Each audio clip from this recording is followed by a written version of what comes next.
Here's Bosingwa.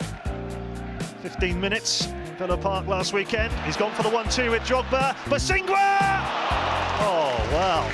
Great save by Hanneman. What a lovely run by Zhirkov. Now Anelka. Back on his right. And Zhirkov again. Malouda! Beautifully worked Chelsea goal. Midway through the first half. Opening goal from this sort of position. Drogba for Anelka. Chance for two here. Corner in the second half. To Wolves. Jarvis takes. Flicked on by Milias. Headed goalwards there by Hunt and hacked away by Essien. Essien. Kalou. Drogba. Essien. It's Kalou! Well, that's a lovely goal by Chelsea, and it should seal the 3 points.